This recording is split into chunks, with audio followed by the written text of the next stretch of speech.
Well, hello there. My name is Mark Mars, and I love helping trainers, presenters, workshop facilitators really take their results to the next level. And in today's video, I want to talk to you about a topic that it's a little bit scary. It's a little bit confronting to talk about because it's about us. And what we need to appreciate is that as a great trainer, facilitator, coach, mentor, whatever we want to call ourselves, we need to appreciate that however you are presenting, whatever you are talking about, there is an aspect of you need to realize that it's not about you. It's not about you. It's not about you and what that actually means. In today's video, I want to talk to you about removing your blinders, removing your trainer blinders. Because what we often find is that as soon as a trainer steps into the training room, there is some things that happen. They will typically default into their own learning style. So if you're someone that loves to, learn by looking at things, you're going to do a lot of PowerPoints. If you're someone that loves to learn by discussing things with people, guess what? You're going to do a lot of discussions. If you're someone that loves to do role plays, you're going to do a lot of role plays in your workshop or in your training because you believe that's how everybody learns. And here's another one.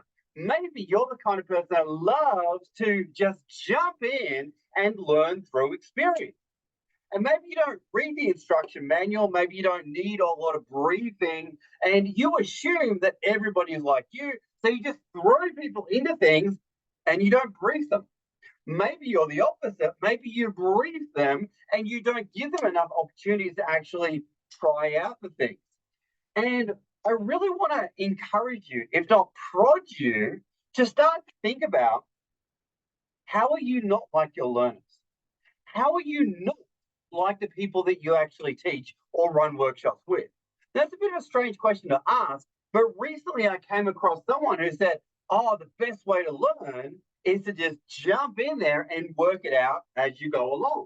And I thought, well, that's an interesting comment, and maybe not everyone's like that. Maybe other people are the kind of people that like to look at things, read through things, and feel a little bit more confident before they go into situations. Other people may absolutely be the kind of people that like to think on their feet, so to speak. And we need to appreciate you are not always your audience, and your audience are not always you.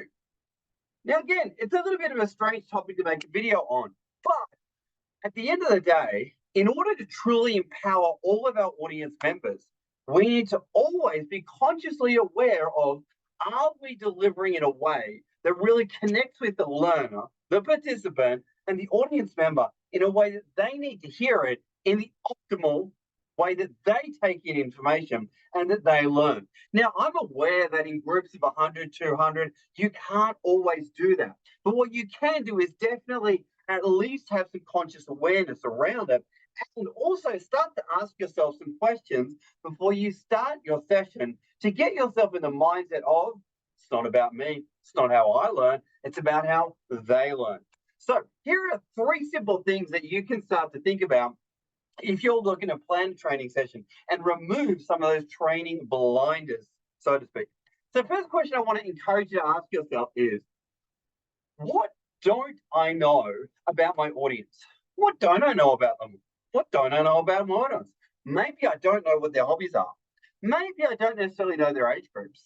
Maybe I don't know their family situations. Maybe I don't know how much experience they've actually had in this topic area.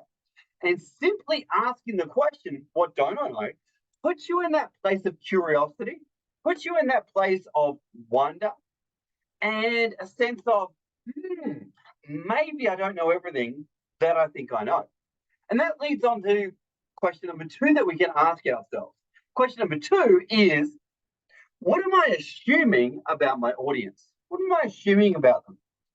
Maybe I'm assuming that they're a particular gender. Maybe I'm assuming their age group. Maybe I'm assuming they can use computers. Maybe I'm assuming that they've done XYZ before. Maybe I'm assuming that they've read X or they've done X. Or maybe I'm assuming whatever it may be. So first question is, what don't I know? Second question is, what am I assuming about them? And as we know, the more that we assume, the more we can actually lead ourselves down a garden path that may not actually have strong footing and actually may end up to us crashing in our communication, so to speak. And the third thing is, how are they not like me? Or how could they may not be like me? So generally that will show up in terms of personality. Maybe if we look at the Honey Mumford thing, we've got the part types of personality. We've got pragmatists, activists, reflectors, and theorists. And potentially they are a character or an archetype that are not you. Another one could be the learning styles. How are they not you in terms of learning style? If you're a visual person, are they visual people? If you're an auditory person, are they an auditory person or are they something else? And the final one is in terms of, we got the Myers-Briggs. You an introvert, and maybe they're extroverts. Maybe they're extroverts and you're an introvert. Are they a perceiver, a judger, all of that, right? So just asking yourself the question, how are they not like me, or how am I not like them, puts you back in that place of curiosity. And one of the greatest questions to ask your participants or people that you come across or people you train is, when you're learning something, what are some of the steps that you go through? When you're looking to take on a new challenge or when you're looking to embrace a new task, what are some of the things that you like to go through as a person when you're learning or stepping into a new field? All right. Now, I love to ask that question. It really creates some great conversations. And it can really also start to plant seeds of self awareness around one's learning style, one's learning approach, and it really starts to get people thinking within an audience context. So hopefully you got some value from this video. And if you didn't, I'm going to prompt you and keep reminding you to really start to think about, how are your audience members not like you? And the more you can actually start to ponder that question, the more a possibility opens up that you really will connect with your audience members at a deeper level and be able to impact them even faster, and them walking away with your skills and knowledge, whatever you're sharing with them, and using what you've taught them as well. All right. So I just want to recap those three things. Number one, what don't I know about my audience? What don't I know about people? What am I assuming about them? What am I assuming about them? And the third question is, how are they not like me? Those three questions, really, really powerful. And they're always going to put you back into that place of curiosity and remind you that training, running workshops, it's not about you. It's all about the people that you are speaking to and them receiving the skills and knowledge that you're actually talking to them about, ingraining those skills and knowledge and going out and using that information you've shared with them. Hopefully you got some value. Don't forget to like, comment, subscribe. Let's get this out there, folks. And let's continue to raise the standards of training in Australia and beyond so that all learners that we encounter, all that learners have a learning experience, really get the most from every learning experience they've ever had. Thanks for watching, team, and we'll see you on the next one.